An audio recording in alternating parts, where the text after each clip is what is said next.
자, 오늘은 노동시간인데요. 이 판례에 의하면 노동시간은 노동자가 사용자의 지휘 감독 아래 노동계약상의 노동을 제공하는 시간, 다시 말해서 실노동시간을 말한다 라고 합니다. 이 노동시간의 개념으로 중요한 게 법정 노동시간과 소정 노동시간인데요. 그렇죠. 법이 정하고 있는 노동시간과 당사자가 서로 약정한 노동시간을 말하는 거겠죠. 자, 먼저 법정 노동시간입니다. 기준법 제50조 제1항인데요. 네, 일주간의 노동시간은 휴게시간을 제외하고 40시간을 초과할 수 없다라고 하고요. 제2항에서 1일의 노동시간은 휴게시간을 제외하고 8시간을 초과할 수 없다라고 규정하고 있습니다. 이것처럼 근로기준법이 규정하고 있는 노동시간의 한도를 법정 노동시간이라고 하는데요. 하루 8시간, 일주 40시간으로 정해져 있습니다. 일주는 당연히 7일을 의미하겠죠. 2018년 3월 20일에 근로기준법을 개정하면서 개념을 정의하는 제2조 제1항 그 제7호로 일주란 휴일을 포함한 7일을 말한다 라는 규정을 추가했는데요. 그러니까 일주일은 7일이다 라는 규정인 거죠. 아니, 일주일이 7일이란 거, 그걸 모르는 사람이 있을까요? 요즘은 그 유치원 다니는 꼬맹이들도 알고 있는 거죠. 다 알고 있는 겁니다. 이 너무나도 당연한 얘기를 이걸 꼭 법으로 만들어야 하느냐 하는 건데요. 자, 이 황당한 규정은 그 전에 노동부가 꼼수를 쓰면서 일주일은 5일이다라고 억지를 부리다가 이런 규정이 만들어진 거라 할 수 있는데요. 이게 초과 노동이나 휴일 노동과 관련이 있고요. 또 소위 52시간제라고 하는 거, 그거와 관련이 있는 거니까 이 문제는 우리 이제 초과 노동에 대해서 말하면서 다시 얘기하기로 하고요. 자, 다음으로 하루, 그러니까 1일이죠. 1일 하루. 이 하루는 역일, 그러니까 달력상의 하루, 1일을 말하는 겁니다. 그러니까 0시부터 24시까지를 의미하는 거죠. 그런데 이 교대 근무를 하다 보면 특히 이제 야간조의 경우에는 밤에 근무를 시작해서 다음날 근무를 마치게 되는데요. 이런 경우에는 하나의 노동으로 보고 8시간 제한 규정을 적용합니다. 그러니까 그 야간 노동과 같이 그 노동이 그 이틀에 걸쳐서 일어나는 경우에는 그냥 그걸 하나의 노동으로 취급을 해서 이 8시간 제한 규정을 여기에다 적용을 해요.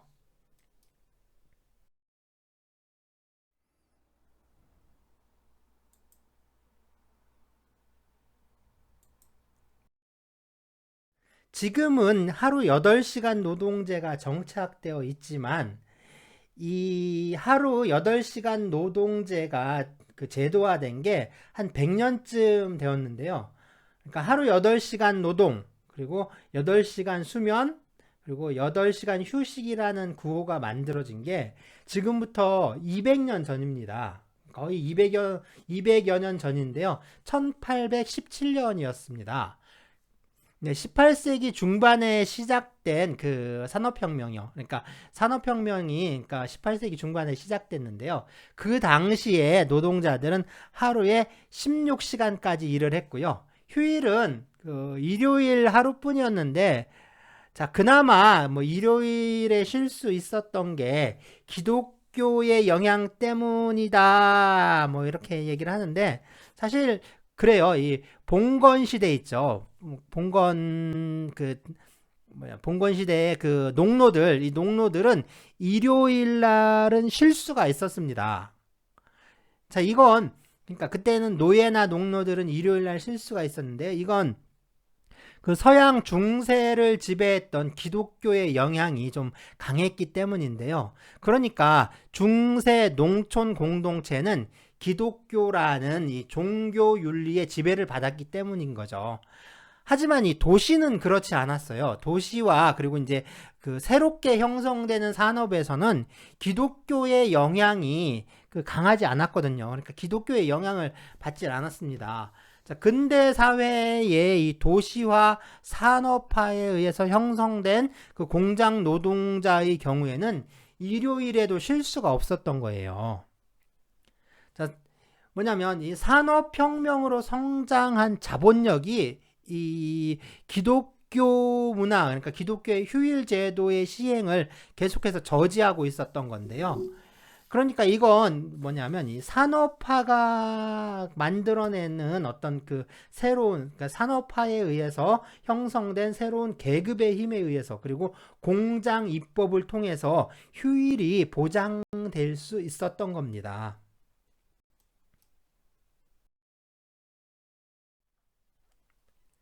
산업혁명 초기만 해도 그 16시간에 달했더니 긴 노동 시간이 그러니까 단축될 수 있었던 거는 이 노동자들의 저항과 또 새로운 사회를 향한 선각자들의 노력이 있었기 때문이라고 이렇게 할 수가 있는데요.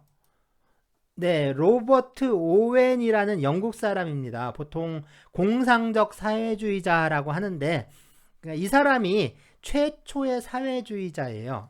그러니까 로버트 오웬 이전에는 사회주의자가 없었던 거죠. 왜냐하면 이 사회주의, 그러니까 이 소셜리즘이라고 있죠. 소셜리즘, 사회주의라는 그런 개념, 말을 처음으로 만든 사람이 바로 이 로버트 오웬이에요. 그러니까 사회주의라는 개념을 최초로 만들었고요. 세계 최초로, 인류 역사상 최초로 만들어낸 사람이고, 그리고 이제 자기 자신을 사회주의자라고 지칭을 한 또 세계 최초의 사람이기도 합니다. 그러니까 인류 역사상 최초의 사회주의자는 이 로버트 오웬인 거죠.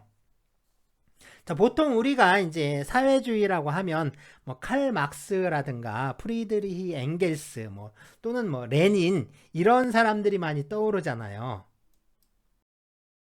막스와 엥겔스가 공산당 선언을 쓰면서 이 공산당 선언에서 로버트 오웬을 이 생시몽이라는 사람하고 프리에라는 사람이 있는데, 이렇게 오웬, 생시몽, 프리에를 더불어서 이 유토피안 사회주의자, 그러니까 이제 공상적 사회주의자라고 비판을 하는데요. 그래서 우리가 생각할 때는 꼭 이 어떤 공상가라든가 머릿속으로 이제 그 헛된 망상을 같은 걸 품고 있는 사람, 아니면 허풍쟁이 이렇게 느껴질 수도 있잖아요. 느껴질 수도 있는데, 하지만 이 로버트 오웬은요, 자신의 신념을 꾸준히 실천을 하고 사회를 개혁을 해서 더 나은 세상을 건설하려고 했던 정말 이제 진정한 사회 개혁가이기도 했습니다.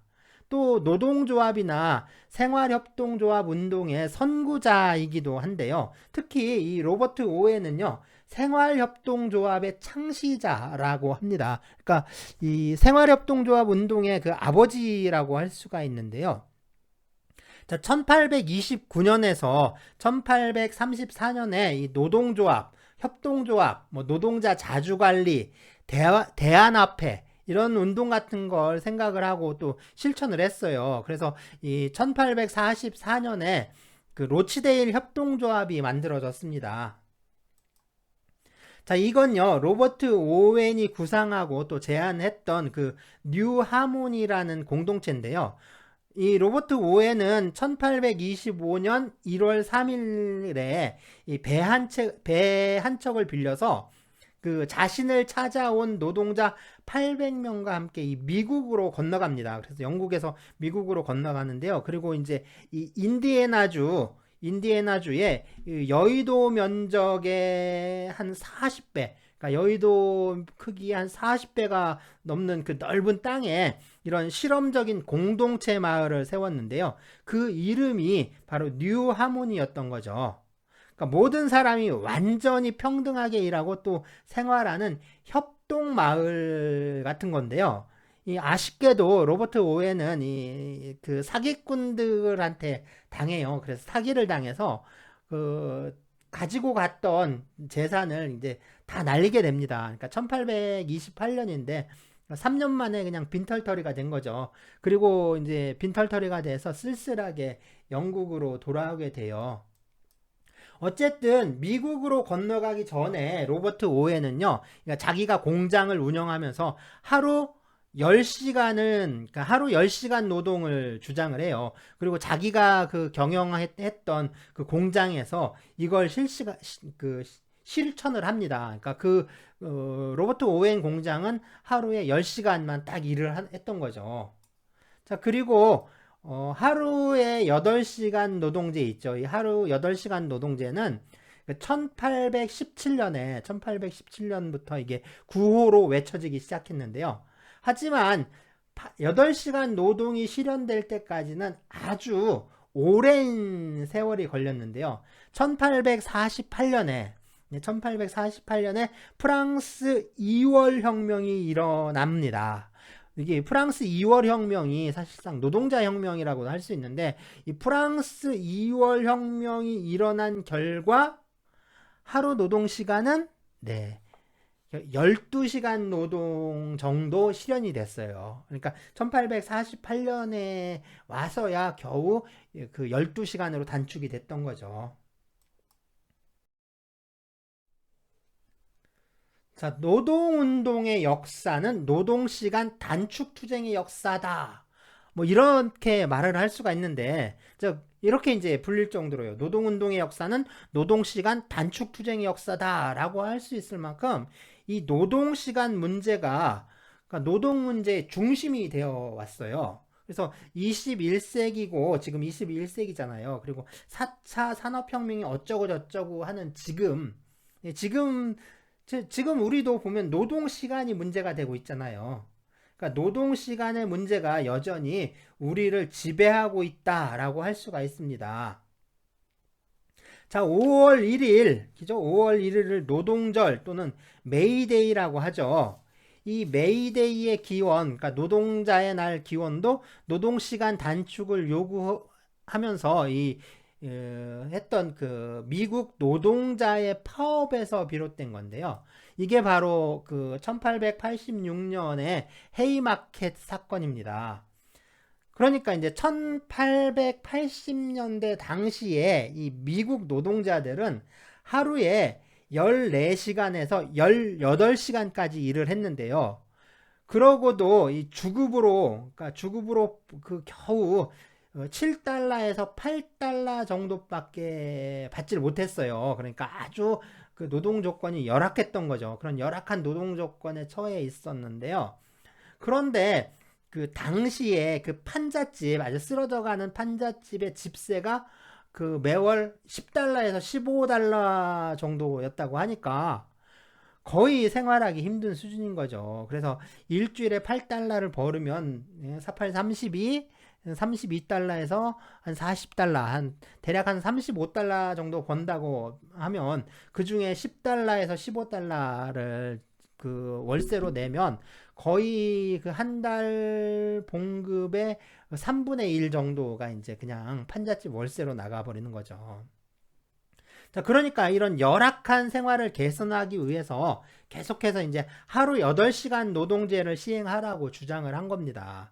그러면서 8시간 노동제를 채택하지 않으면 1886년 5월 1일 총파업을 하겠다. 뭐 이렇게 한 거예요. 1886년 5월 1일, 이날은 이제 토요일이었는데요. 이날 공장하고 상가가 모두 문을 닫았고요. 시카고, 뉴욕, 보스턴, 뭐 미국 전역에서 이렇게 38만 명 이상이나 되는 노동자들이 8시간 노동제를 요구를 하면서 파업에 나섰던 겁니다. 그런데 그 2일 밤이죠. 그러니까 일요일 밤, 그 다음 일요일 밤 시카고 경찰이 30명의 폭력배를 동원을 해요. 그리고 그러니까 조직 깡패들을 동원을 한 거죠. 그리고 어느 이제 농기계 공장을 폐쇄를 합니다. 근데 거기에는 그 파업 농성을 하고 있었던 노동자들이 있었는데 이제 그 파업 농성을 하고 있는 공장을 폐쇄를 하고 그 노동자들한테 린치를 가한 거예요. 그러니까 테러를 한 거죠. 그래서 그 노동자 한 명이 사망하는 사고가 발생을 한 겁니다. 그러니까 이제 다음 날이죠. 5월 3일 날 노동자가 맞아 죽었다라는 소문이 퍼지니까, 그런 소식이 쫙 퍼질 거 아니에요. 그 퍼지니까 이 시카고 헤이마켓 광장에, 이 헤이마켓 광장이라는데 30만 명이 넘는 노동자들이 모인 겁니다. 그리고 이제 집회를 열고 막 항의를 한 거예요. 그렇게 이제 집회가 다 끝나갈 무렵에 이 기동경찰들 하고 이 기업주들이 또 고용해서 조직을 한 민병대들이 있고요. 그리고 또 이제 동원한 깡패들, 조폭들 있죠. 조폭들이 그러니까 막 무차별적으로 총기를 난사한 거예요. 그래서 200명의 노동자가 사망하는 사고가 발생을 한 겁니다. 그렇죠. 이 총기 난사 사건이 아주 미국에 지금도 문제지만 뭐 옛날부터 계속 문제였던 거죠. 자, 그리고 이제 그 다음 날 5월 4일에 이 시카고 헤이마켓 광장에서 살해당한 노동자를 추모하기 위한 시위가 열렸는데요. 8시간 노동제를 요구하면서 파업에 참여한 노동자들의 그 지지를 받으면서 이제 평화 행진을 이제 시작했어요. 그러니까 이렇게 평화 행진을 시작을 했는데, 평화 행진을 딱 시작을 하니까 이제 그 경찰이 시위대를 이제 막고서 이제 해산을 하려고 한 겁니다. 경찰이 시위대를 해산하려고 하니까 누군가가 이 다이나마이트를 경찰 쪽으로 던진 거죠. 그런데 이게 누가 폭탄을 던졌는지 그건 아직까지 모르고요. 다이나마이트가 터지니까 곧바로 이제 경찰들이 총을 쏘아댄 겁니다. 그래서 경찰은 7명이 죽고요. 또 4명 이상의 시민이 죽었고, 또 많은 사람들이 부상을 당하게 됐는데요. 자, 이 사건이 있고 나서 무정부주의자, 그러니까 아나키스트들이죠. 이 무정부주의자 8명이 음모 혐의로 체포가 됩니다. 그리고 이 사람들을 기소를 했는데, 그러니까 형사 처벌을 하라고 이제 기소를 했는데, 기소를 한 증거는 이 피고인 중에 8명의 피고인 중에 한 명이 폭탄을 만들 수 있었다. 그러니까 폭탄을 만들 수 있다. 그게 이제 증거가 된 거예요. 참 황당한 증거죠. 자, 이렇게 폭탄을 만들 수 있다라는 이유로 기소가 됐고요. 8명 중에 7명이 사형 선고를 받습니다. 그리고 한 명은 징역 15년이 선고가 되고요. 그리고 이 사형수 7명 중에 2명은 주지사가 이 종신형으로 감형을 해 주었고요. 또 한 명은 자살을 합니다. 그러니까 이제 사형수가 4명이 남은 거죠. 이렇게 이렇게 남은 4명의 이 무고한 사형수는요, 사건이 발생한 그 다음해 1887년 11월 11일 교수형에 처해졌는데요. 당시에 사형을 당했던 그 아나키스트 무정부주의자 어거스트 스파이스라는 사람이 재판에서 남긴 말이 아주 유명해졌는데요. 그는 진짜 이런 말을 남겼다고 합니다. 자, 우리를 목매달아서 노동운동을 짓밟을 수 있다고 생각한다면 궁핍과 고통 속에서 고된 노동을 하면서도 해방을 고대하는 수백만 임금 노예의 노동운동을 짓밟을 수 있다고 생각한다면 우리를 처형하라. 당신들은 지금 불꽃 하나를 밟아 끄고 있지만 여기저기서 당신들 뒤와 앞에서 어디서든 불꽃은 다시 피어오를 것이다. 이것은 지하에서 타오르는 불길이다. 당신들이 밟고 있는 대지 자체가 불타올라 결코 꺼지지 않을 것이다.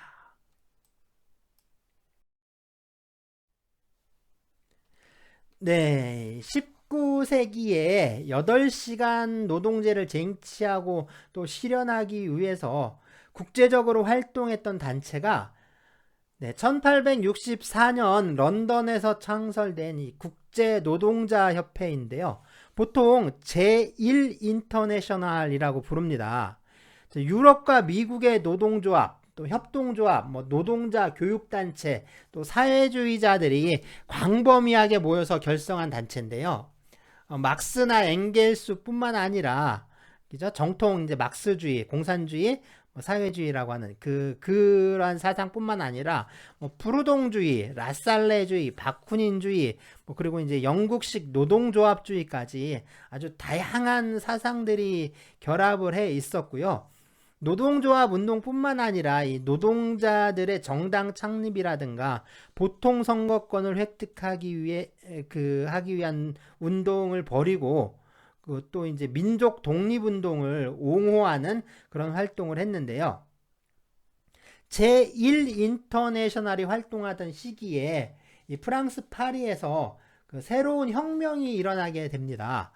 그러니까 1871년에 파리 시민들과 노동자들이 봉기를 해서 프랑스 파리에 자치정부를 세우는데요. 이것이 바로 파리 꼬뮌이라고 합니다. 파리 꼬뮌은 최초의 노동자 정부인데요. 이 짧은 기간 동안에 많은 일을 하려고 참 노력을 많이 했어요. 그러니까 노동자와 시민을 위한 여러 가지 정책과 그리고 또 법령들을 발표해서 그걸 시행하려고 했는데, 뭐 예를 들자면 야간 작업의 폐지, 그러니까 야근을 없앤 거죠. 노동자에게 사적인 벌금을 부과하는 고용주에 대한 과태료 부과. 그러니까 노동계약상의 어떤 사소한 위반 같은 거 그게 있으면 벌금 부과를 하는데 거기 그런 사용자에 대해서는 과태료를 부과하는 겁니다. 자, 그리고 폐쇄된 작업장과 공장을 노동조합에게 양도하게 하는 그런 조치. 그리고 이제 노동조합에 의해 한 일종의 뭐 자주관리 시스템 같은 거죠. 그 다음에 공창제 폐지. 공창제 폐지했고요. 무상교육.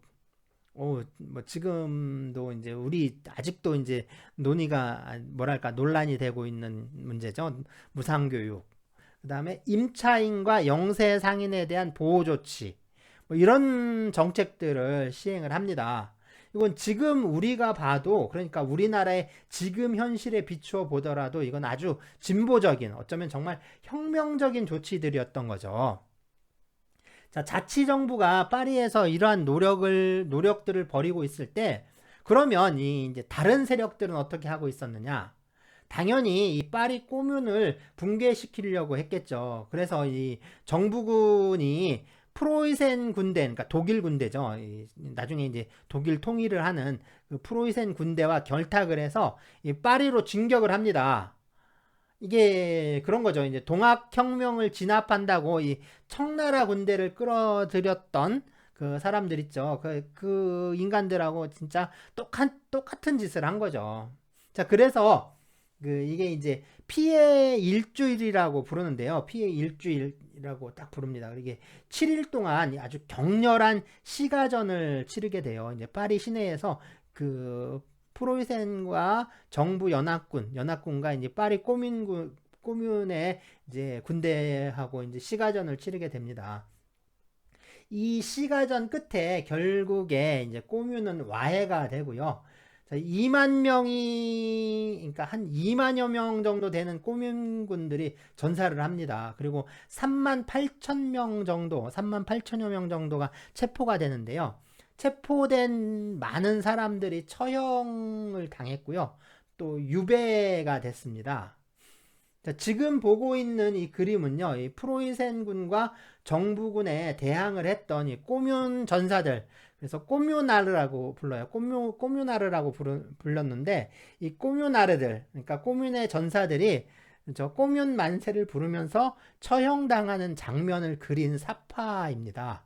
그러니까 전사하지 않고 붙잡힌 꼬뮌 전사들은 대부분 이렇게 이 벽 앞에서, 그러니까 1871년 5월 28일 그 재판도 없이 모두 총살을 당했는데요.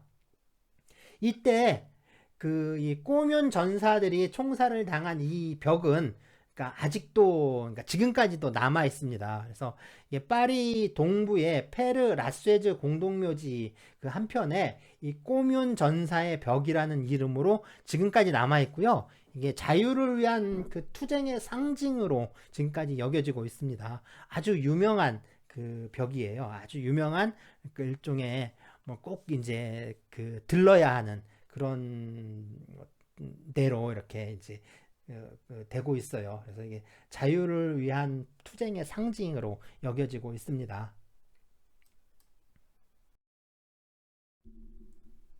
파리 꼬뮌이 붕괴하면서 결국에 이 제1 인터내셔널도 쇠퇴하게 되고요. 그래서 1876년에 해체가 되고 말았는데요.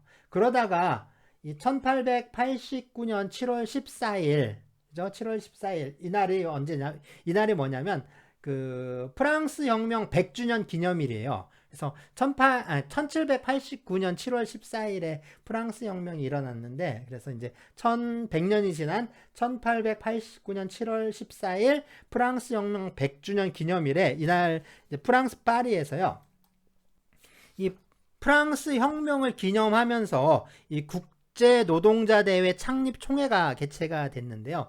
이게 바로 제2 인터내셔널입니다. 그래서 그 1889년 파리에서 이게 그 제2 인터내셔널 그 제1차 대회가 열리는데, 여기서 노동권 수호, 동맹 파업의 자유, 결사의 자유, 전쟁과 평화에 관한 문제, 이런 것들과 함께 그 8시간 노동제의 획득을 결의하고 이것을 쟁취하기 위해서 투쟁했던 그 5월 1일을 국제 노동자의 날로 선포를 하게 됩니다. 자, 이렇게 5월 1일이 국제 노동자의 날로 정해지게 되었고요. 다음 해인 그 1890년부터 매년 5월 1일이 노동자의 날로 기념하게 된 거죠. 참고로 1910년 코펜하겐에서 열린 제2 인터내셔널 제8차 대회에서 국제 여성의 날을 선포를 했는데요. 그래서 지금 3월 8일이 여성의 날이 된 거예요. 자, 이 사진은요, 이 노동절을 맞이해서 미국 뉴욕에서 그 노동절 기념 퍼레이드를 하는 장면인데요. 그런데 미국은 5월 1일이 노동절인 건 그 사회주의 냄새가 너무 난다라고 해서 20세기 초부터 9월 첫 번째 월요일로 노동절을 바꿔버렸습니다.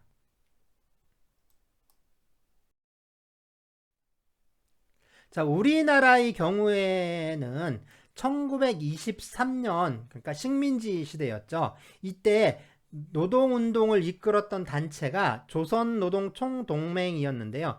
이 조선노동총동맹의 주도로 첫 번째 노동절 기념 행사가 열렸습니다. 그 이후로, 그러니까 일제의 탄압이 계속됐는데, 일제의 탄압에도 불구하고 아주 꿋꿋하게 버티면서 이 노동운동을 주도하면서 이 지속적인 투쟁을 전개해 왔어요. 자, 해방이 되자 이 전평이라고 불렸는데요. 조선 노동조합 전국 평의회를 결성하게 됩니다.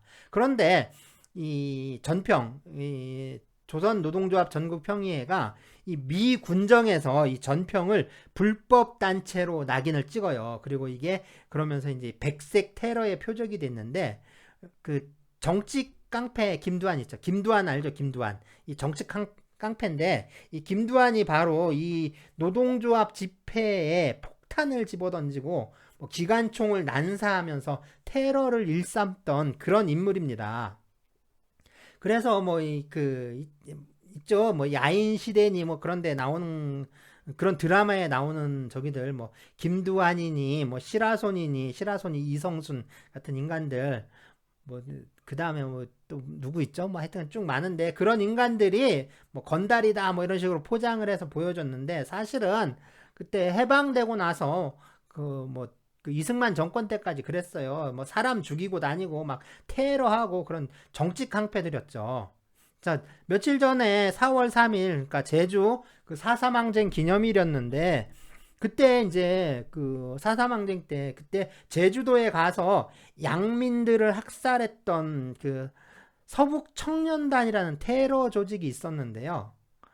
이 아주 이제 경찰보다 더 악독한 적이들이었는데 그 시라소니 이성순이가 그 서북 청년단 사람이었고 그 다음에 김두한이는 또 다른 데였을 거예요. 아마 대한청년단인가 뭐 하는 그런 그 청년단이라고 부르는 그 단체들인데 이게 사실은 뭐냐면 테러 단체예요. 이 테러 단체들인데 이게 일제 시대 때부터 내려오던 이 노동조합을 싸그리 그냥 다 파괴해 버립니다. 그리고 세워진 게 새롭게 만들어진 그 것들 그런 노동조합들이 결국 뭐냐면 이게 어용노조예요. 그러니까 어용노조를 만들어 놓고 이 깡패 놈들이 자기네들이 그 이제 노동조합에 들어가는 거죠. 아니면 이제 그 이제 이성순이처럼 이제 교회로 갑니다. 그래서 이성순이가 교회 장로였는데 교회 장로를 한 인간들도 있고 아니면 이제 목사들 이제 지금은 다 이제 은퇴를 했는데 우리나라의 그 큰 교회들 있잖아요. 큰 교회 목사들이 다 이 서북 청년단에서 사람 죽이던 사람들이에요. 뭐 반성을 했는지 안 했는지는 모르겠는데 회개를 뭐 했는지 안 했는지 모르겠어요. 어쨌든 아주 진짜 그 잔인하고 이게 비윤리적인 있을 수 없는 그런 짓들을 막 벌이던 사람들인데 어쨌든 뭐 그렇게 됐어요. 그래서 이 노동조합도 그 그러니까 식민지 시대부터 꾸준히 이제 노동운동을 하면서 그 그러니까 일본에 투쟁을 했던, 일본에 저항을 했던 그 노동조합들은 다 파괴가 되고, 그 새롭게 이제 세워진 그 어용노조죠. 이제 어용노조들이 세워졌는데, 이 어용노조들의 연합단체가 바로 대한노총이에요. 그러니까 지금의 한국노총의 전신인데 이 어용노조가 창립된 날이 3월 10일인데 이승만 정권이 노동절을 5월 1일에서 3월 10일로 바꿔버린 거예요. 자, 이유는 간단해요. 뭐냐면 5월 1일은 그 사회주의 냄새가 나서 싫다는 거예요. 그러니까 미국에서 그 5월 1일이 사회주의 냄새가 난다. 라고 해서 이제 바꾼 것처럼 역시 이제 사회주의 냄새가 난다라고 해서 이제 싫다. 바꾸고 그리고 언제로 바꿨냐면 그래서 이제 어용노조인 이 대한노총의 창립일인 3월 10일을 노동절로 한 거죠. 참 웃기는 거죠, 이게 그래 6.25 때 이 38선을 우리가 이제 북한군한테 이렇게 밀렸다가 다시 올라와서 그 38선을 넘은 날이 지금 그게 10월 1일이거든요. 그래서 국군의 날이 된 거랑 이게 똑같은 거예요. 진짜 역사의식이라고는 하나도 없는, 네? 뭐 이제 역사를 잊은 민족에게는 뭐 미래가 없다. 단재 신채호 선생이 그런 얘기를 했다고 그렇게 끊임없이 얘기를 해야 되는데 보세요. 이게 역사의식이라고 이게 있는 건가? 하나도 없는 거죠. 정말 이건 코미디 중에 코미디인데 참 이게 우리의 역사라는 게 슬픈 거죠. 자, 이승만 정권이 이렇게 노동절을 5월 1일에서 3월 10일로 옮기긴 했는데 그래도 노동절이라는 명칭은 계속 사용을 했어요. 그런데 이 노동절이라는 명칭마저 없애버리는 건 바로 이제 박정희가 5.16 쿠데타를 일으키고 나서입니다. 그러니까 박정희는 원래 일본군, 뭐 정확하게 말하자면 만주군 출신이면서요. 또 해방 후에는 또 남노당에 가입해서 활동을 하는데요. 그러다가 이제 남노당에 가입해서 활동을 하다가 잡혀 들어가게 되죠. 그래서 잡혀 들어가게 되니까 자기만 살겠다고 자기 동료들을 싹 이제 불어버리죠. 그러니까 명단을 다 넘겨주는 그런 비열한 짓을 했죠. 자, 그리고 나서 이제 5.16 쿠데타를 일으켰을 때 뭐냐면 북한의 김일성이 이 박정희의 친형이 있는데 박상희라고요. 사회주의 계열이고 또 이제 일제 시대 때 그 항일 투쟁을 했던 아주 이제 존경받는 그 인물이에요. 근데 이제 박정희 친형인데 이 박정희 친형의 친구 중에 박상희 친구 중에 그러니까 황태성이라는 사람이 있습니다. 그런데 이제 이 황태성이 당시에 이제 그 북한에 있었어요. 북한에 넘어가 있었는데 김일성이 이제 황태성을 그 밀사로 보내요. 그러니까 박정희가 이 남노당 출신이란 걸 믿은 거예요. 믿었던 거죠. 그런데 박정희는 그 이제 중앙정보부 있죠. 중앙정보부를 시켜서 자기 형의 친구인 황태성을 붙잡아서 이 간첩이라고 또 총살해 버립니다. 그런데 이 김일성이 이 황태성을 내려보낼 때 엄청난 공작 자금을 줬다고 하는데요. 그 돈이 어디로 갔는지냐 이게 또 문제인 거죠. 그래서 그 돈은 결국에 박정희가 혼자서 꿀꺽 해버렸지 않느냐 뭐 이런 얘긴데 그리고 이제 그 자금으로 공화당을 창당을 하고 그리고 이제 대통령이 된 거죠. 그래서 이 공화당 창당에 그 북한에서 내려온 이 황태성의 역할이 좀 컸다라는 얘기들이 있는데요. 어쨌든 뭐 이렇게 되니까 아주 그죠? 김일성이 기분이 완전히 진짜 기분이 어땠을 것 같습니까? 박정희를 죽여서 그냥 맨살을 씹어먹고 싶지 않았을까요? 아주 그냥 아주 그 눈에 불을 켜고 이제 죽이려고 들었겠죠. 그래서 박정희 정권 때 박정희를 죽인다고 자꾸 무장공비들이 계속 내려온 이유가 다른 데 있었던 건 아닌 것 같아요. 다시 노동절이 5월 1일로 된 것은 그 87년 그러니까 6월 항쟁이 있은 후에 전국적으로 이게 7월, 8월, 9월에 이렇게 계속 걸친 이 노동자 대투쟁, 보통 뭐 7, 8, 9 대투쟁이라고도 하는데요. 이 노동자 대투쟁을 거치면서 노동절을 5월 1일로 복귀시키려는 이 노동자들의 끈질긴 투쟁이 있었습니다. 그러니까 이 투쟁의 성과로 1994년부터 다시 5월 1일이 노동절이 된 거죠. 하지만 뭐 아직도 노동이란 말은 되찾지 못했는데요. 이게 왜 노동과 노동자라는 말을 써야 하는지 이제 아시겠죠? 이게 노동과 노동자라는 말에는 바로 자주적이고 독립적인 인격체라는 뜻이 담겨져 있기 때문입니다. 현재 이제 근로자의 날이라고 되어 있는데 이 근로자의 날을 노동자의 날로 바꾸기 위해서 국회에 그 근로자의 날 제정에 관한 법률 전부 개정안이 제출되어 있기는 한데요. 이거를 뭐 3월 임시국회에서 처리한다고 뭐 얘기를 했는데 뭐 아직까지 처리가 됐다라는 뉴스는 안 나오고 있는데 이게 뭐 정치적으로 첨예하게 대립되는 문제는 아니니까 쉽게 처리는 될 것 같아요. 그런데 이게 실제 문제는 뭐 그렇게 단순하게 근로자의 날을 뭐 노동자의 날로 바꾸는 것에 있는 건 좀 아니죠. 그럼 이 8시간 노동제가 실현된 건 언제부터일까요? 네, 1917년 세계에서 최초로 이 소련, 지금은 이제 해체가 돼버렸죠. 이 소비에트 사회주의 공화국 연방이라는 나라였는데 이 최초의 또 사회주의 국가였죠. 이 소비에트 사회주의 공화국 연방, 줄여서 보통 소련이라고 했는데 이 소련에서 네, 세계 최초로 1917년에 8시간 노동제를 법제화합니다.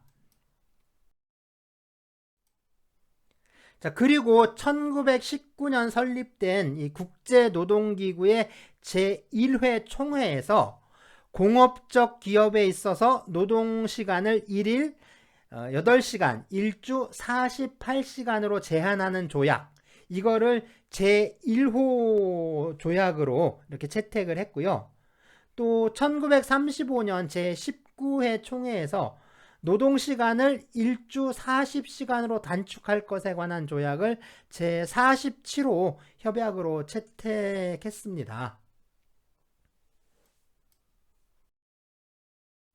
자, 우리나라의 경우에 근로기준법이 처음 제정된 게 1953년인데요. 자, 1953년 이 제정 근로기준법은 1일 8시간, 일주 48시간으로 규정하고 있었고요.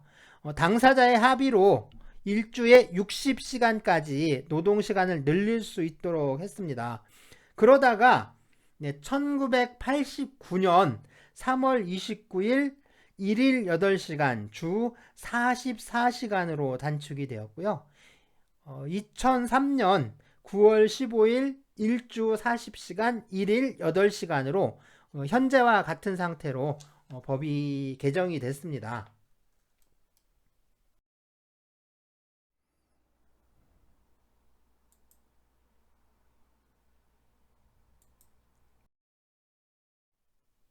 자, 지금까지는 법정 노동시간이었고요. 이제 소정 노동시간인데요. 이 소정 노동시간은 법정 노동시간의 범위 내에서 노동자와 사용자가 정한 노동시간을 말합니다. 대체로 이 노동시간은 이 소정 노동시간과 일치하고요. 이 소정 노동시간이 그러니까 임금 산정의 기준이 되는 거죠. 자, 문제가 되는 건 소정 노동시간 이외에 노동자가 활동한 시간이 노동시간에 해당하느냐 하는 건데요. 왜 이게 문제가 되냐 하면 노동시간이라면 임금 지급의 대상이 되기 때문입니다.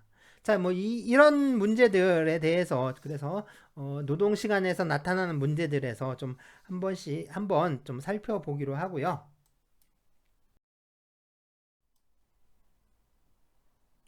먼저 노동 대기 시간인데요. 근무를 하지 않고 이 대기하는 시간이 노동 시간에 포함되느냐 아니냐 하는 문제인데, 이 대기 시간은 노동자가 그 시간을 자유롭게 이용할 수 있는지 아니면 사용자의 주의 감독하에 있는지에 따라서 좀 구체적으로 판단합니다. 자, 작업을 하는 도중에 뭐 정전이 발생했거나 기계가 고장난 경우, 또는 원료 공급이 중단돼서 발생한 뭐 대기 시간, 또는 뭐 자동차 운전수, 차장, 식당 접객원의 대기 시간, 의사의 대기 시간, 호텔 포터의 야간 근무 대기 시간, 이런 것들은 원칙적으로 임금이 지급되는 노동 시간에 포함된다 라고 해석을 합니다. 자, 출근을 해서 일을 시작한다고 할 때 그럼 언제부터 노동 시간으로 계산을 해야 좀 되는 걸까요? 그리고 뭐 일을 마치고 퇴근을 할 때는 언제까지를 또 노동 시간이라고 해야 하는지 뭐 이런 것도 좀 문제가 되겠죠. 그러니까 업무를 좀 시작할 때의 문제를요, 이 시업시라고 하고요, 또 업무를 끝마칠 때를 종업시라고 하는데요. 자, 시업시와 종업시는 이 노동 시간의 범위를 어디로 할 것인지, 어디까지로 할 것인지에 관한 문제다라고 할 수가 있겠죠. 먼저 업무를 시작할 때의 문제입니다. 그래서 업무를 시작한다고 해서 이 시업시라고 한다고 했는데, 그렇죠. 뭐 예컨대 뭐 예를 들면 이제 9시에 출근해서 6시에 좀 퇴근한다라고 가정을 하고요. 자, 요즘 그 업무를 위해서 대부분 개인용 컴퓨터를 사용을 하는데요. 이 컴퓨터의 전원을 켜서 부팅되는데 좀 시간이 걸리죠. 그러니까 이 컴퓨터가 부팅이 되는 시간이 노동 시간이냐 아니냐, 자, 이런 문제가 되는 거예요. 만약에 컴퓨터가 부팅되는 시간이 노동 시간에 포함이 된다면 그러면 이제 9시 땡 할 때 컴퓨터의 전원 버튼을 딱 누르면 되는 건데요.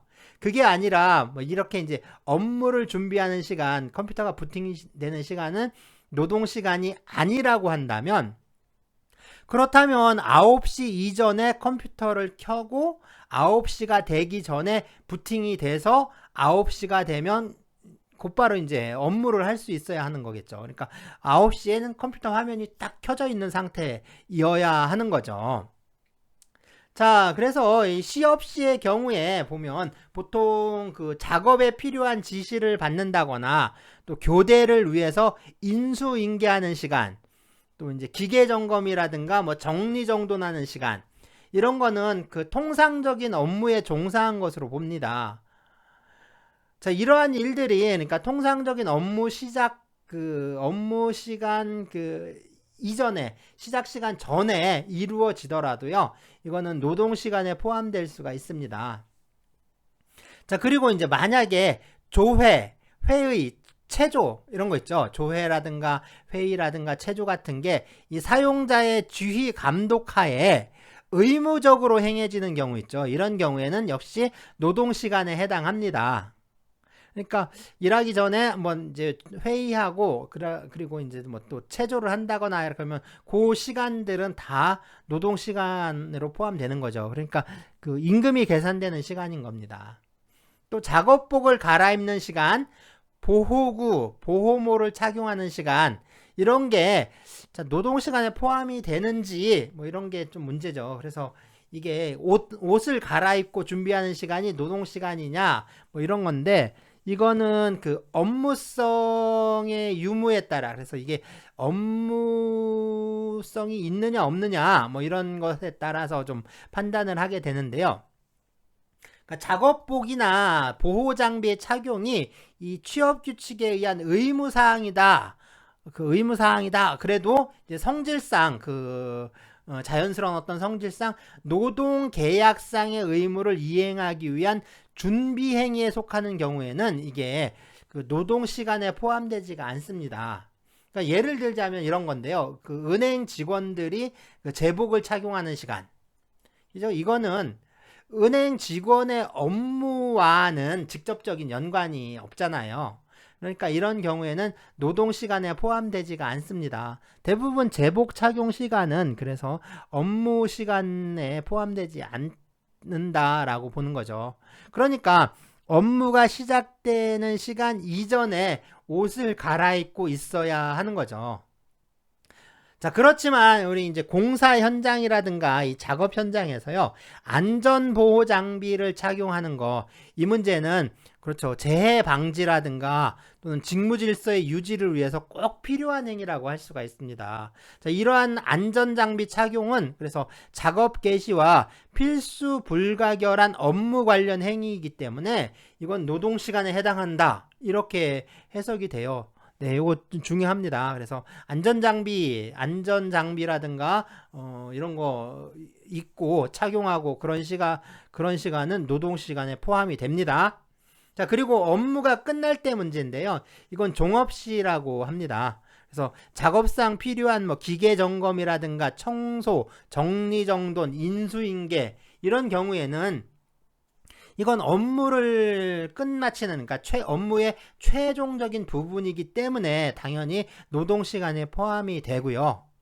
그렇지만 이 목욕을 한다거나 또는 이 작업복을 벗는 시간 있죠. 이런 건 특별한 사정이 없는 한 이건 업무에 종사한 것으로 보지 않습니다. 그러면 외부 연수는 어떨까요? 그러니까 소정 노동 시간 외에 기업 밖에서 행해지는 이 연수 교육에 참가한다거나 또는 기업 행사에 참가하는 경우가 있을 수 있는데요. 이건 두 가지 기준으로 판단을 합니다. 첫 번째는 그 참가가 의무적이냐 아니냐인데요. 만일 이제 그래서 참가가 의무적이고 그 연수가 또 업무로서의 성격을 가진 것이라면 이때는 노동 시간에 포함이 돼요. 자, 그렇다면 이 노동조합에서 조합원 교육을 하는 건 어떨까요? 자, 노동조합에서 실시하는 이 조합원 대상 교육이나 연수는 원칙적으로 노동시간에 포함될 수가 없겠죠. 그렇지만 이 단체 협약으로 노동시간으로 포함시키기로 정한 경우에는 그런 경우에는 그 시간, 이제 조합원 교육 시간은 노동 시간에 해당합니다. 그래서 대부분 이 단체 협약을 보면 그래서 이제 그 조합원 교육 시간, 업무 시간 내에 그 조합원 교육 시간이 보장되는 시간, 뭐 이런 규정들을 두고 있어요.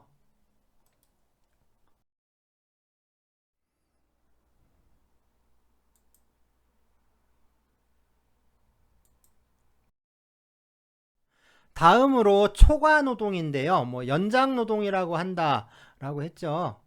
자, 근로기준법은 제53조 제1항에서 당사자 간에 합의하면 1주간에 12시간을 한도로 제50조의 노동시간을 연장할 수 있다. 이렇게 정하고 있습니다. 그래서 1주 법정 노동시간 40시간하고 이 연장 노동시간 12시간을 합산을 해서 뭐 52시간 노동이다 라고 이렇게 하는데요. 하여간 이 12시간이 좀 중요합니다. 뭐 하루 노동시간이 8시간이잖아요. 이 8시간을 연장하는 경우에 그래서 이제 법정 노동시간을 포함을 해서 12시간까지 가능한 거예요. 그러니까 하루 노동시간의 최대 한도는 12시간이고요. 일주 노동시간의 최대 한도는 52시간이다. 뭐 이런 얘기가 되는 거죠. 그래서 52시간제라고 부르는데 뭐 왜 그러니까 이렇게 부르는 게 왜 잘못됐느냐 하는 건 이런 개념 뭐 이런 용어가 왜 잘못됐는지 뭐 지난 시간에 설명을 했었죠. 상시 30인 미만의 노동자를 사용하는 사업장. 그러니까 평소에 근무하는 직원들의 숫자가 이제 30명이 안 되는 거예요. 그래서 이제 30명이 안 되는 그런 사업장에서는 이 노동자 대표와 서면 합의를 통해서 추가로 8시간까지 더 이제 연장을 할 수가 있습니다. 이 노동을 하는 노동자와의 합의, 그러니까 직접 노동을 담당하고 있는 그 노동자와 합의한다거나 그런 노동자의 동의가 아니라 노동자 대표와의 서면 합의로 되어 있죠. 자, 이 노동조합이 없거나 또는 기업별 노동조합 형태를 취하고 있으면서 이 회사 측의 요구를 참 잘 들어주는 그런 노동조합이 있는 사업장에서 우리나라 이제 대부분 그런데요. 어쨌든 그런 데서 이 노동자 대표와의 서면 합의는 사실 아무런 의미가 없는 거죠. 거기다가 이 대기업 정규직 노동자가 아니라면 임금이라든가 노동 조건들이 열악할 수밖에 없는데 이게 우리나라의 산업구조의 특징이 좀 그렇잖아요. 그런 산업구조에서 일을 더 하라고 하면 안 할 수가 없는 거죠. 오히려 노동자들이 이 노동시간을 늘리려고 하는 거죠. 그래서 잔업, 뭐 특근, 뭐 이런 시간의 노동을 안 하고 기본급만 받아서는 살 수가 없는 거예요. 그러니까 법으로는 노동자 대표와의 서면 합의라고 해놨지만 그게 뭐 그다지 의미가 없는 거죠. 자, 그리고 또 이것과는 또 별개의 사안인데 30인 미만 사업장이 아니더라도 노동부 장관의 인가와 노동자의 동의에 의해서 또 12시간 이상도 연장이 가능합니다. 그러니까 52시간이라고 되어 있는데 이 52시간을 훨씬 넘겨서도 가능한 거예요. 또 긴급한 경우에는 이 노동부 장관의 그 사후 승인도 가능해요. 그래서 먼저 인가를 받아야 되는데 인가가 아니라 나중에 이제 사후 승인 받아도 됩니다. 자, 그리고 또 이렇게 늘린 그러니까 12시간 이상 막 늘린 노동시간의 연장이 좀 부적당하다. 그렇게 인정이 되면 그러니까 노동부 장관이 이 연장 시간에 상당하는 휴게 또는 휴일을 주라고 명령할 수 있다라고 합니다. 네, 참 의미 없죠. 자, 휴게 시간은 이 무급이 원칙이고요. 휴일을 주라고 했지 이 유급 휴일을 주라고 한 건 아니잖아요. 그러니까 예를 들어서 12시간을 더 일을 했으면 다음에 12시간을 좀 쉬게 해줘라 하는 건데요. 네, 12시간을 더 이제 쉬게 해줘라 하는 건데, 이게 일하는 시간을 빼서 12시간을 준다면 이걸 누가 좋아하겠습니까? 노동자들이 일하는 시간을 무급으로 쉬라고 하면 쉬겠다고 할까요? 아니면 힘들어도 계속 일을 한다고 할까요? 그러니까 일하지 않는 시간에서 그러니까 원래 쉬는 시간에서 12시간을 쉬라고 하는 건데 이건 쉬는 시간에 쉬어라 하는 거잖아요. 이렇게 참 의미 없는 걸 왜 만들어 놨는지 이건 참 어, 황당한 일이죠. 참 정말 이게 도무지 모르겠습니다. 자, 그리고 근로기준법 제70조에 있는 내용인데요. 18세 이상 여성의 야간 노동과 휴일 노동은 이 노동자의 동의가 필요하고요. 그리고 임산부나 18세 미만 노동자는 이 야간 노동하고 휴일 노동이 금지가 됩니다.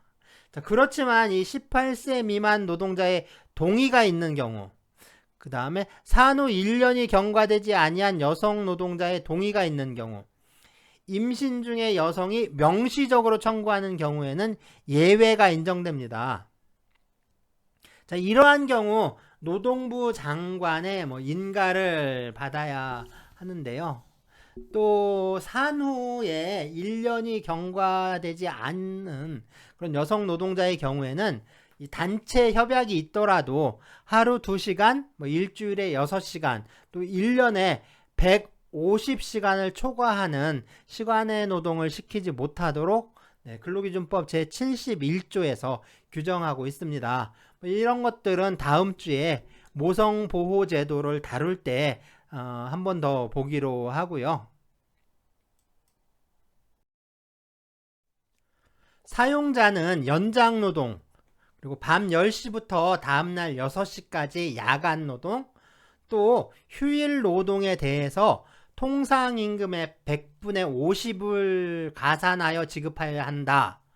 그러니까 이 노동의 대가로서 100%와 또 가산된 50%를 합해서 통상임금의 150%를 지급해야 한다라는 거죠. 자, 이 150%를 지급하라는 원칙은 이 연장 노동이 위법한 경우라도 적용이 됩니다. 또 이렇게 150%의 임금을 지급했다라고 해서 위법한 연장 노동이 적법한 것으로 되지도 않아요. 그러니까 위법한 건 위법한 것이고 임금은 임금인 거죠. 그러니까 자, 이제 그런데요, 이게 이 할증 임금을 또 지급하지 않는 그런 방법도 있는데요. 근로기준법 제57조입니다. 사용자는 이 노동자 대표와의 서면 합의에 따라 제56조에 따른 연장노동, 야간노동 및 휴일노동에 대하여 임금을 지급하는 것을 가름하여 휴가를 줄 수 있다. 보상휴가제라고 하는데요. 그러니까 일한 건 줘야겠죠. 그래서 노동의 대가인 100%만 지급하고 이 50%의 가산임금은 이건 휴가로 떼올 수 있다. 그런 규정인 거죠. 자, 문제가 됐던 게 이 초과 노동과 휴일 노동이 겹친다는 건데요. 이게 뭐냐면 초과 노동은 법정 노동 시간의 한도를 초과하는 거잖아요. 그런데 주 5일 근무제가 되면서 이 주 5일 동안 노동을 하게 되면 법정 노동 시간이 정한 그 한도, 그 40시간을 꽉 채우게 되는 거죠. 그러니까 주 5일 동안 40시간 노동을 했어요. 그리고 또 쉬는 날이죠. 이 쉬는 날인 휴일에 출근을 해서 일을 합니다. 그러니까 휴일에 일을 하는 게 휴일 노동인데요. 그렇다면 휴일 노동을 한다는 건 일주일의 노동 시간의 한도인 40시간을 넘겨서 일을 한다는 거잖아요. 그러니까 휴일 노동은 그 자체로 초과 노동, 연장 노동이 돼버리는 거죠. 그러니까 휴일 노동을 하게 되면 휴일 노동에 대한 가산수당뿐만 아니라 이 연장 노동에 대한 가산수당까지 지급을 해야 한다라고 할 수가 있는 거죠. 그래서 계산을 해보면 노동에 대한 대가로서 100%와 휴일 노동에 대한 가산금 50% 그리고 초과 노동에 대한 가산금 50% 이렇게 200%를 지급해야 하는 거고요. 또 그날이 유급 휴일이라면 유급 휴일이기 때문에 지급해야 하는 100%를 합산해서 모두 300%를 지급해야 하는 거죠. 그런데 노동부의 유권 해석이 휴일 노동은 법정 노동 시간인 주 40시간과 별개의 노동이라고 본 거예요. 하지만 이 자기들의 주장을 정당화할 근거가 없잖아요. 일주일은 일을 하는 주 5일과 휴일인 이틀을 합쳐서 7일이죠. 물리적으로 그리고 자연과학적으로 7일이기 때문에 이걸 바꿀 수가 없잖아요. 그리고 근로기준법이 일주 40시간이라고 정해져 있잖아요. 그러니까 꼼수를 좀 쓴 겁니다. 법정 노동시간을 일주 40시간이라고 할 때 여기서 말하는 일주는 그냥 일을 하는 주 5일만을 말한다. 휴일은 포함되지 않는다. 뭐 이렇게 해버리는 거죠. 그러니까 휴일 노동이 하루 8시간 이내인 경우에는 초과 노동 수당을 지급하지 않아도 된다. 단 8시간을 초과하면 그 초과한 부분에 대해서는 초과 노동 수당을 지급해야 한다. 뭐 이런 식으로 해석을 하는 겁니다. 그런데 이렇게 해석을 하면 문제가 되겠죠. 어떻게 이게 문제가 될까요, 이거? 아주 심각한 문제인데요. 또 웃기는 문제이기도 합니다. 그러니까 월요일부터 금요일까지 40시간 일하고 토요일과 일요일 이틀이 휴일이라고 합시다. 그러면 5일 동안 40시간을 일을 시킬 수가 있고요. 여기에 일주의 초과 노동 시간이 12시간이니까 총 52시간 일을 시킬 수 있는 거예요. 그러니까 월요일부터 금요일까지 52시간 일을 시키는 거죠. 그리고 휴일 노동도 또 시킬 수가 있는데요. 휴일 하루에 기본적으로 8시간이죠. 그리고 하루의 노동 시간의 한도도 12시간이니까 휴일 하루에 12시간까지 일을 시킬 수가 있는 거예요. 그렇다면 휴일 노동의 최대치는 하루 12시간씩 이틀에서 총 24시간이 됩니다. 여기에 주중 노동시간 52시간을 합산을 하면 일주일의 노동시간은 76시간이 되는 거예요. 일주일에 76시간. 이게 좀 상상이나 됩니까? 이게 이 산업혁명 시대에 있죠. 그 초기 산업혁명 시대와 아무런 차이가 없는 거죠. 21세기에 뭐 최첨단 지식정보산업과 뭐 IT 강국이라고 막 그 떠들어대는 이 대한민국의 노동의 현주소가 이거예요. 일주일에 76시간. 말로는 4차 산업혁명이라고 뭐 떠들어대고 있는데 사실은 그죠? 1차 산업혁명 때의 그 비참한 현실하고 아무런 차이가 없는 거잖아요. 그래서 일주일은 7일이다 라는 규정을 두는 대신에 이 휴일 노동수당의 경우 하루 8시간 이내에는 통상임금의 150%, 그러니까 이제 노동의 대가 100%에 가산임금 50%를 합산한 거죠.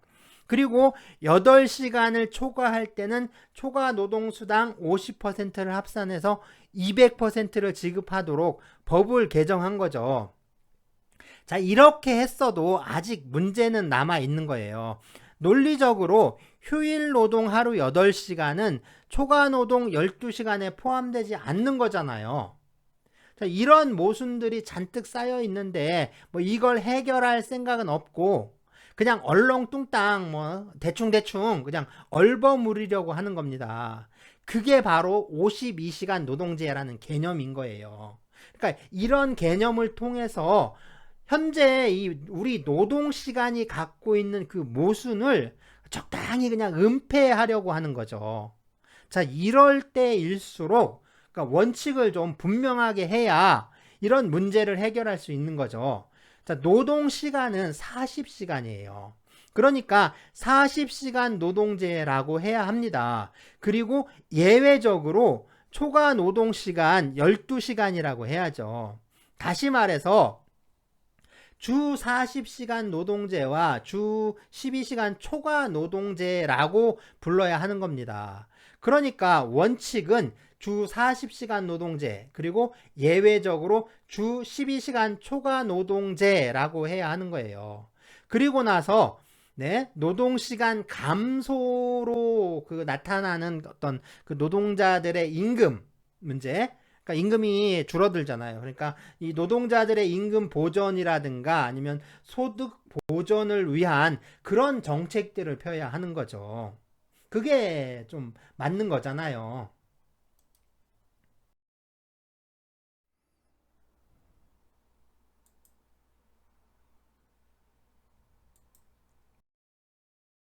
시간의 유연화인데요. 이게 뭐냐면 그러니까 생산의 변화에 맞춰서 노동 시간을 자유롭게 변동할 수 있는 제도, 그걸 말합니다. 그러니까 사람이 몸이 좀 딱딱하게 굳어 있는 것보다는 그 유연한 게 좋잖아요. 하지만 꼭 유연하다는 게 꼭 그렇게 좋은 것만은 아닙니다. 그러니까 노동 시간의 유연화는 이 노동 시간의 변동에 따라 추가로 지급되는 임금이 없거나 아주 적다는 것이 그 특징입니다. 그러니까 이 유연화는 누구에게 좋은 걸까요?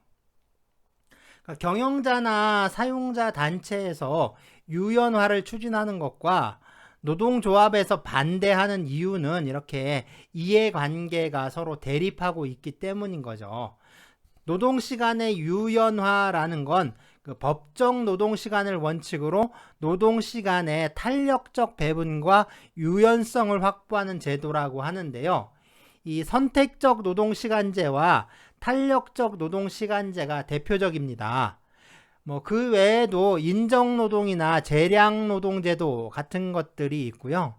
노동시간이나 휴일에 관한 이 근로기준법 규정의 적용이 배제되는 경우라든가 또는 이 노동시간 특례제도 같은 것도 인정되고 있습니다.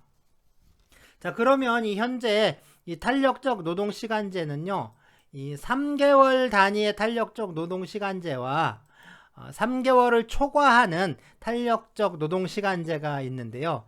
이 3개월을 초과하는 탄력적 노동시간제는 아직까지는 모든 사업장에 시행되고 있지는 않고요.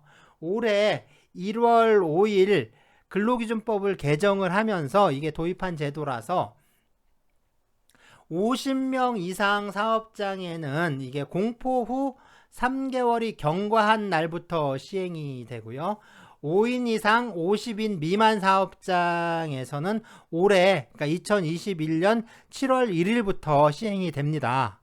올해 1월 5일 개정된 근로기준법의 그 부칙에 의하면 역시 이제 올해 2021년 1월 5일 법률 제1 그 17,862호로 공포한 것으로 되어 있으니까요.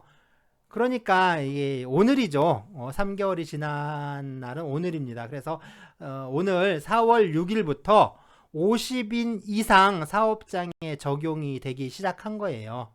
그리고 7월 1일부터는 5인 이상 사업장에 모두 적용이 되는 거고요.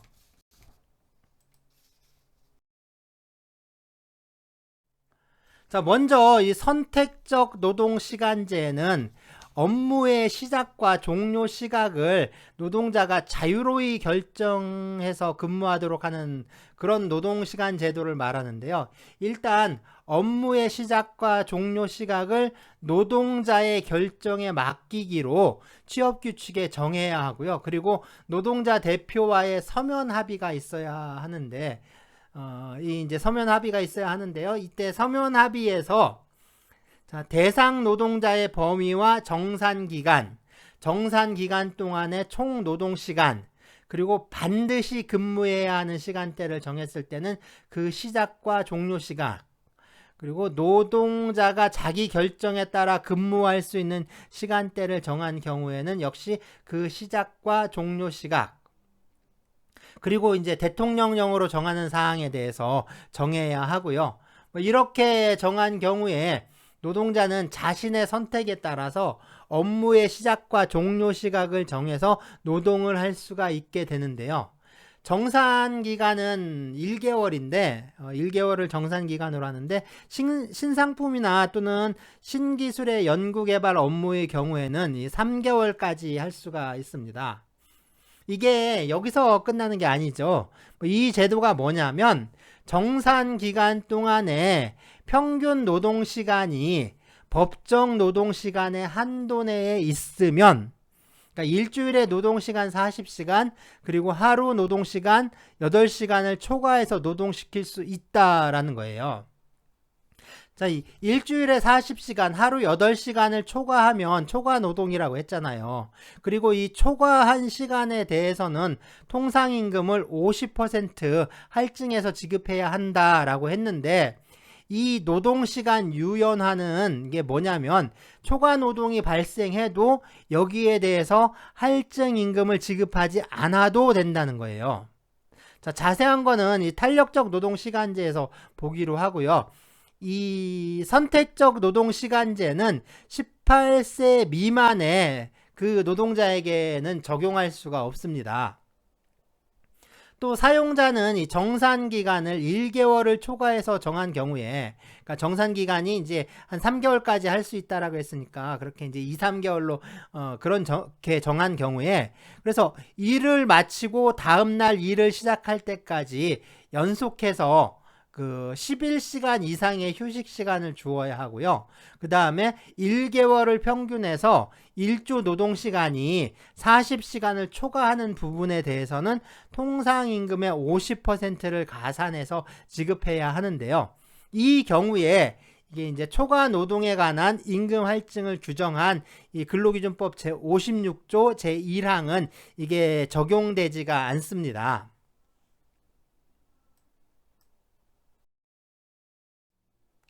자, 그러면 이 3개월 단위 탄력적 노동시간 제도인데요. 먼저 법정 노동시간이죠. 이 소정 노동시간은 이 법정 노동시간의 한도 내에서 정해져야 하는 거죠. 그리고 근로기준법이 정한 이 노동시간의 최대 한도입니다. 초과 노동이 인정되는 경우에 실제 노동시간은 이 법정 노동시간을 초과해서, 그러니까 1일 12시간, 주 52시간까지 허용이 되는 거죠. 그런데 매일 이렇게 일을 하는 건 아니죠. 그래서 일감이 넘쳐서 이렇게 초과 노동을 해야 하는 경우도 있지만, 일감이 없으면 일찍 끝날 수도 있는 거죠. 그래서 뭐 잔업 특근, 뭐 야근 같은 것도 일이 넘쳐야 하는 거지, 일이 없으면 이 퇴근 시간을 넘겨서 뭐 회사에 남아있을 이유가 없는 거죠. 자, 3개월 단위의 탄력적 노동시간제는 이겁니다. 3개월의 노동시간을 각각 XYZ라고 하죠. 이렇게 XYZ 이렇게 합시다. 자, 이 3개월의 노동시간을 모두 더해요. 그러니까 X 플러스 Y 플러스 Z인 거죠. 자, 이 더한 거를 3개월로 나눕니다. 자, 그러면 이 3개월의 노동시간의 평균값이 얼마인지 나오잖아요. 그러니까 하루 평균 노동시간 얼마, 뭐 일주일에 평균 노동시간 얼마, 뭐 이런 식으로 구할 수가 있잖아요. 자, 이 평균값을 이 법정 노동시간과 비교를 해요.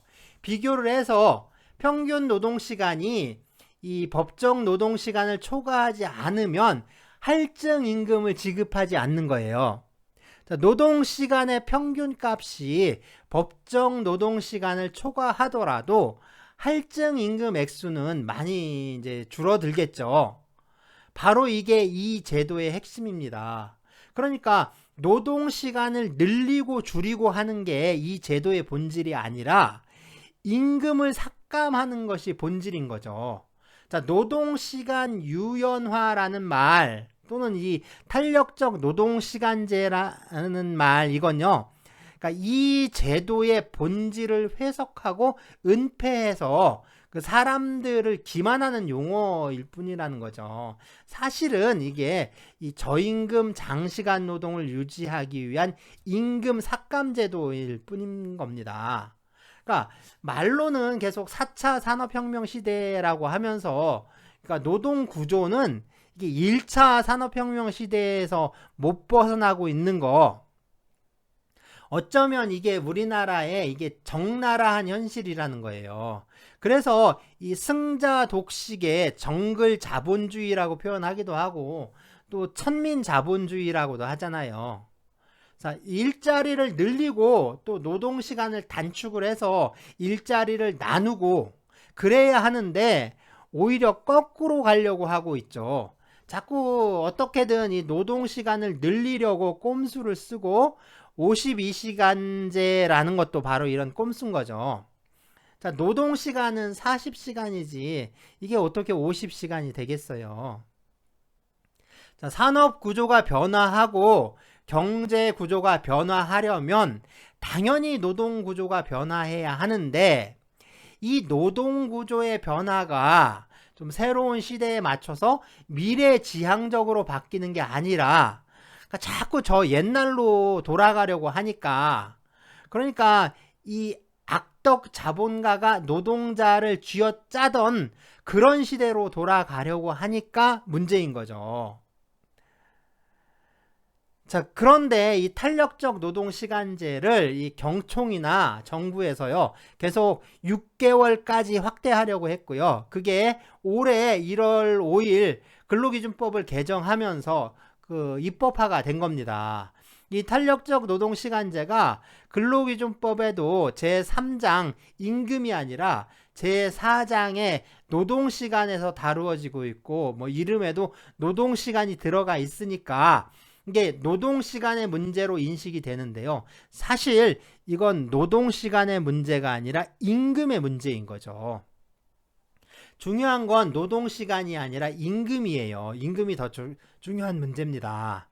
그러니까 노동시간의 유연화 제도는 본질적으로 일은 더 시키겠지만 줄 돈은 깎겠다라는 이 저임금 장시간 노동이라는 그런 그 노동 구조를 유지하기 위해서 만들어진 제도라는 점, 뭐 이게 중요한 겁니다. 자, 영업사원처럼 주로 사업장 밖에서 근무하는 경우에는 이 노동시간을 산정하기 어려운데요. 이처럼 출장이나 또는 다른 사유로 노동시간의 전부 또는 일부를 사업장 밖에서 일을 하기 때문에 노동시간을 산정하기 어려운 경우가 있잖아요. 이런 경우에는 소정 노동시간을 노동한 것으로 본다라는 겁니다.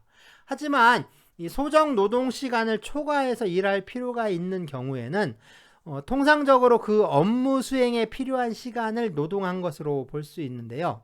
이런 경우에도 그러한 업무에 대해서 노동자 대표와 서면으로 합의를 하게 되면 그 합의에서 정한 시간이 그 업무 수행에 통상 필요한 시간으로 봅니다. 예를 들어서 외부에서 근무를 하기 때문에 노동시간이 어떻게 되는지 어떻게 되는지 산정하기 어렵다면 이 소정 노동시간으로 정한 8시간 일한 것으로 보는 거예요. 그러니까 6시간을 일을 하든 10시간 일을 하든 상관없이 그냥 8시간이 되는 거죠. 자, 특별히 어떤 업무의 경우에 그 업무를 수행하는데 12시간이 걸린다 라고 하면 그때는 이 12시간이 노동시간이 되는 건데요. 하지만 이런 경우라도 이 노동자 대표와 서면으로 합의해서 10시간만 노동시간으로 하자 이렇게 정하면 그러니까 12시간이 걸리더라도 일을 12시간을 했더라도 노동시간은 10시간만 인정되는 겁니다. 다음으로는 재량 노동인데요. 재량 노동은 업무의 성질에 비추어 봤을 때 업무 수행 방법을 이 노동자의 재량에 맡겨야 할 필요가 있는 그런 업무들을 말하는데요. 이 경우 노동시간은 실제로 일한 시간이 아니라 사용자와 노동자 대표가 서면 합의로 정한 시간을 노동한 것으로 봅니다. 그러니까 서면 합의를 통해 하루 8시간으로 정했다면 8시간을 일을 하든 10시간을 일을 하든 상관없어요. 4시간, 5시간도 상관없고 심지어 1시간만 일해도 됩니다. 그래도 모두 8시간 일한 것으로 봐요. 현실에서 보면 대부분 합의한 시간보다 더 많은 시간을 일을 하지 적게 일하지는 않는데요.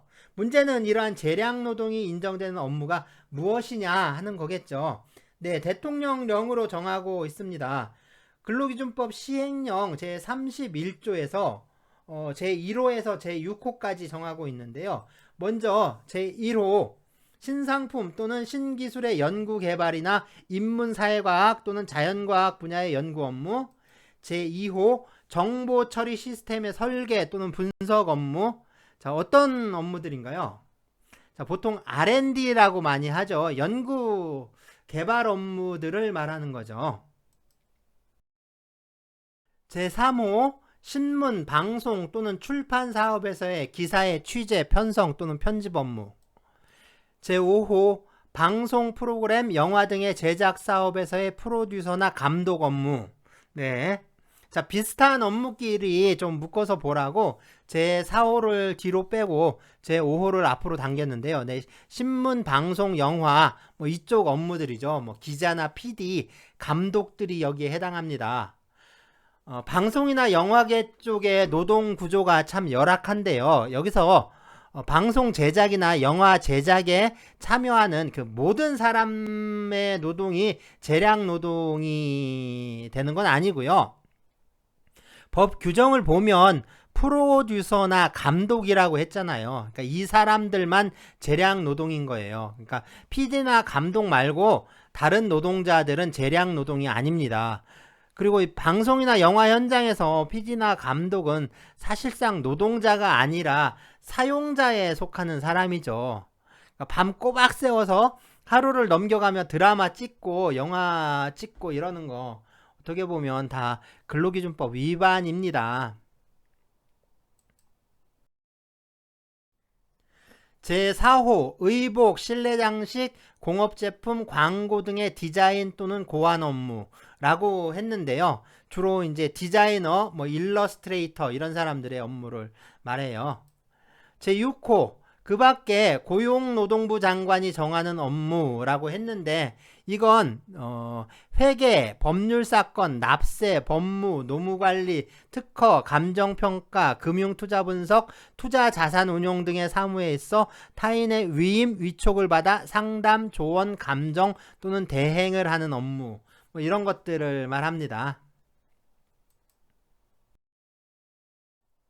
자, 다음은 노동시간이나 휴게시간 계산에 좀 특례가 인정되는 분야인데요. 사용자와 노동자 대표가 서로 서면으로 합의를 해서 일주에 12시간의 초과 노동시간을 초과해서 노동하게 할 수 있고요. 또 휴게시간을 변경할 수 있는 경우입니다. 그래서 어떤 분야냐 하면 이 육상 운송이나 파이프라인 운송업, 뭐 수상 운송업, 항공 운송업, 그 밖에 운송 관련 서비스업, 그리고 보건업이 여기에 해당하는데요. 육상 운송업에서는 여객자동차 운수사업법의 노선 여객자동차 운송사업은 제외하도록 하고 있습니다. 네, 시내버스, 시외버스, 고속버스 같은 그런 버스들을 말하는데요. 네, 이 버스의 경우에는 특례가 인정되지 않습니다. 자, 그리고 특례가 인정되는 경우 사용자는 노동일 종료 후 다음 노동일 개시 전까지 이 노동자에게 연속해서 11시간 이상의 휴식 시간을 줘야 합니다.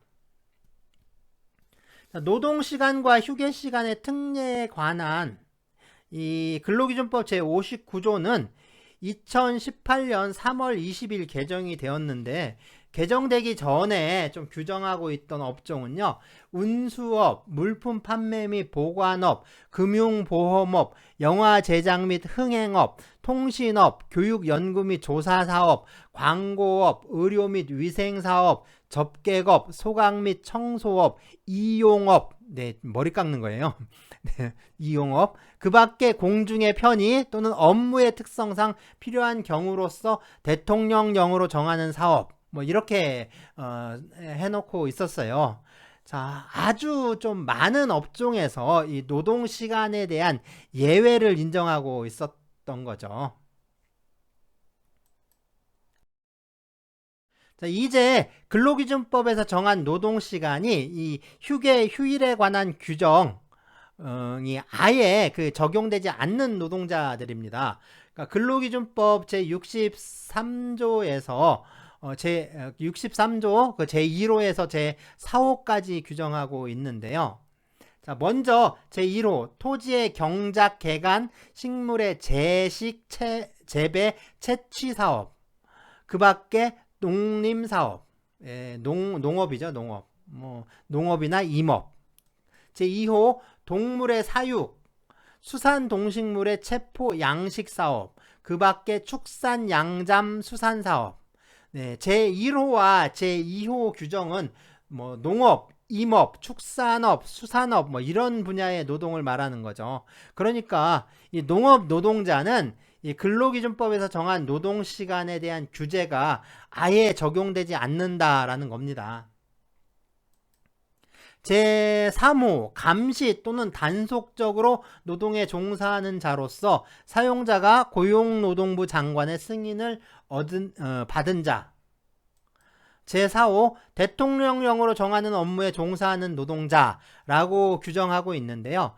이 대통령령으로 정한 업무는 사업의 종류에 관계없이 관리, 감독 업무 또는 기밀을 취급하는 업무, 이것들을 말합니다.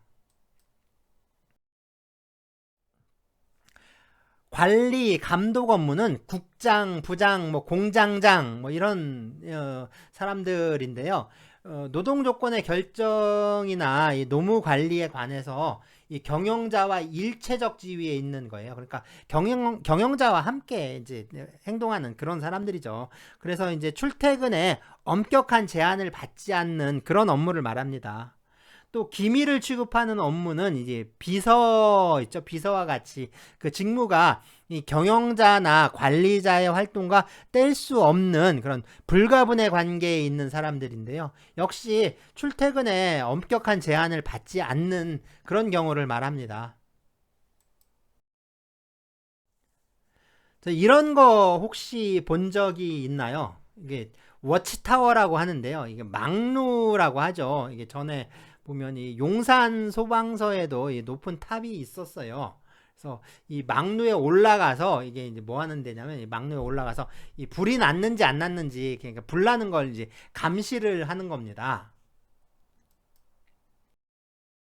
이 망루는 이게 임실 오수망루라고요. 현재 우리나라에 남아있는 망루 중에서 가장 높은 망루라고 하는데요. 네, 전라북도 임실군 오수면 오수리에 있어요. 1940년대에 건축이 됐고 2005년에 이 문화재로 등록이 되었다고 하네요. 언제 이 근처에 간다면 한번 둘러보는 것도 좋을 것 같죠. 네, 우리가 이 망루를 보자고 이런 얘기를 하는 건 아니고요. 이 망루에 올라가서 화재라든가 이런 걸 감시했다라고 했잖아요. 바로 이제 감시적 노동과 단속적 노동에 대한 얘기인데요. 이 감시적 노동은 감시하는 것을 본래의 업무로 하는 건데요. 그래서 상태적으로 보거나 또는 정신적으로 볼 때 이 피로가 적은 업무를 말해요.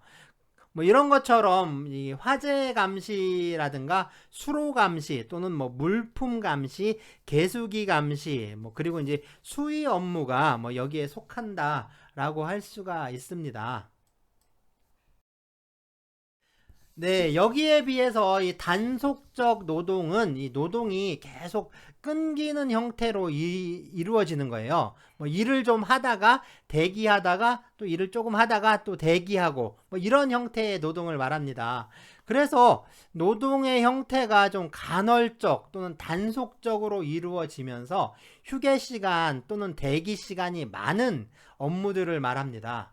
그러니까 평소의 업무는 좀 한가한데 이제 기계 고장을 수리하는 것처럼 돌발적인 사고 발생에 대비해서 이렇게 대기하는 업무, 또 이제 실제 노동 시간이 대기 시간의 절반도 또 못 미치는 업무, 그런 업무로서 이제 8시간 이내인 거. 8시간 이내일 때, 또 대기 시간에 노동자가 자유로이 이용할 수 있는 뭐 수면 시설이나 뭐 휴게 시설이 확보되어 있는 경우, 네, 그런 경우를 말하는데요. 자, 이런 감시적 단속적 노동은 이 노동 시간이나 휴게 시간에 관한 근로기준법의 규정들이 적용되지 않습니다.